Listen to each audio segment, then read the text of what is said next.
श्री नाभाजी महाराज ने श्रीमद् राधा रसोदा निधि जी के रचयिता श्री हरिवंश महाप्रभु जी के स्वरूप का वर्णन करते हुए आज्ञा की कि सर्वस्व महाप्रसाद प्रसिद्धता के अधिकारी।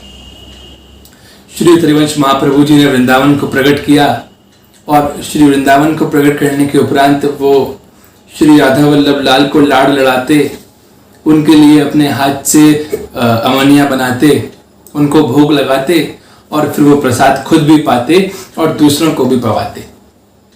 ये जो प्रसाद था यही उनका सर्वस्व था। श्री हरिवंश महाप्रभु की मान्यता थी कि प्रसाद में 3 अक्षर हैं, प्र, सा और द। प्र माने प्रभु, स माने साक्षात और द माने दर्शन, प्रभु का साक्षात दर्शन। इसीलिए हमें भी प्रभु में और प्रसाद में भेद नहीं करना चाहिए, दोनों एक समान है। बहुत लोगों को ऐसा भ्रम है कि श्री हरिवंश महाप्रभु ने एकादशी का निषेध किया, जबकि उनका कहना था कि एकादशी में अन्न का निषेध होता है और जब हम ठाकुर जी को भोग लगा के प्रसाद पाते हैं तो वो अन्न नहीं रहता, वो प्रसाद बन जाता है। जैसे कि किसान फसल काटता है, उस अनाज को बाजार में बेच के आता है और फिर बाजार जाके हम उसको खरीद कर लाते हैं और उसको फिर चक्की पे पिसवाने के लिए लेके जाते हैं। पिसने के उपरांत वो अनाज नहीं रहता, वो आटा बन जाता है। उस आटे को फिर जल के साथ गूंथा जाता है और फिर जब उस गुथे हुए आटे का अग्नि के साथ संपर्क होता है तो वो रोटी, पूरी या पराठा बन के बाहर निकलता है। और यही रोटी, पूरी या पराठा जब ठाकुर जी के सामने निवेदित किया जाता है तो वो अन्न नहीं रहता, वो प्रसाद बन जाता है। और ये प्रसाद का कहीं भी निषेध नहीं है। और ऐसा नहीं है कि ठाकुर जी भोग नहीं लगाते। यदि आपके मन में 25% भाव होगा तो ठाकुर जी उसको देखेंगे। यदि आपके मन में 50% भाव होगा तो ठाकुर जी उसकी सुगंध लेंगे। यदि आपके मन में 75% भाव होगा तो ठाकुर जी उसका स्पर्श करेंगे। और यदि आपके मन में 100% भाव होगा तो ठाकुर जी उसको खुद भी पाएंगे और आपको भी पवाएंगे।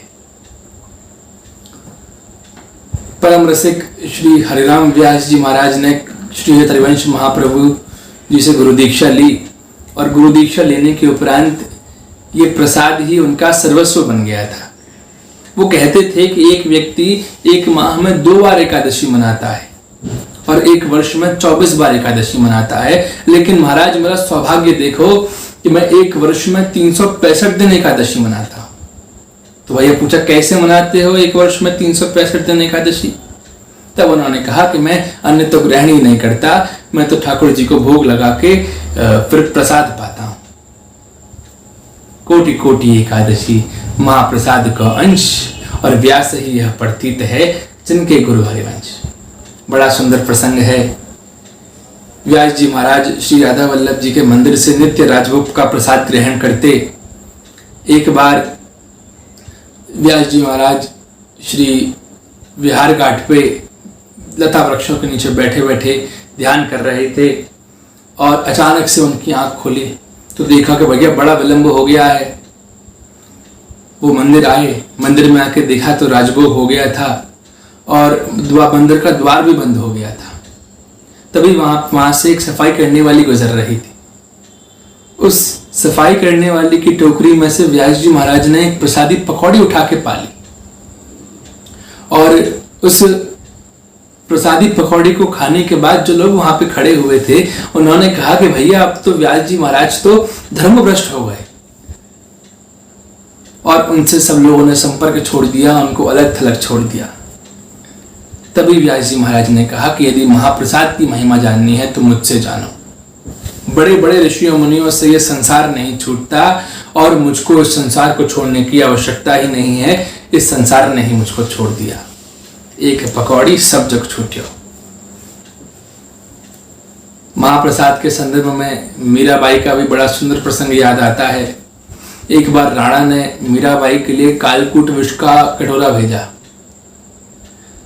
और तो सेवक उस कालकूट विष का कटोरे को मीराबाई के पास लेके आए, मीराबाई को दिया तो मीराबाई ने उस कटोरे को ठाकुर जी के सामने रख दिया। तब सेवकों ने कहा कि महारानी, इसमें तो कालकूट विष है, आप उसको ठाकुर जी के सामने क्यों रख रही हैं? लेकिन मीराबाई ने कहा कि मैंने तो आज तक बिना गिरधर गोपाल को भोग लगाए जल भी ग्रहण नहीं किया। उसके बाद मीराबाई उस प्रसादी कटोरे को उठाती हैं और उस प्रसाद के दर्शन करने लगती हैं, और उस प्रसाद में उनको प्रभु के दर्शन होते हैं कि नाच उठी नैनन की पूतरी प्याले बीच, और पूतरी में नाच उठी मूर्त गोपाल की। सेवक रोकते रह गए और मीराबाई ने वो पूरा विष पी लिया।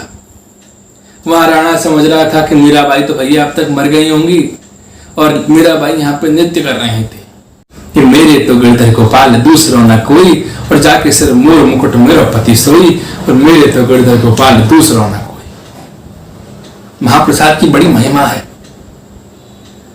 इसीलिए हरिवंश महाप्रभु ने कहा कि प्रभु में और प्रसाद में भेद ना रखें, और हम सब भी अपने अपने यहाँ पर राधा राधा करते हुए रसोई बनाएं और प्रसाद बुद्धि से उसको ग्रहण करें।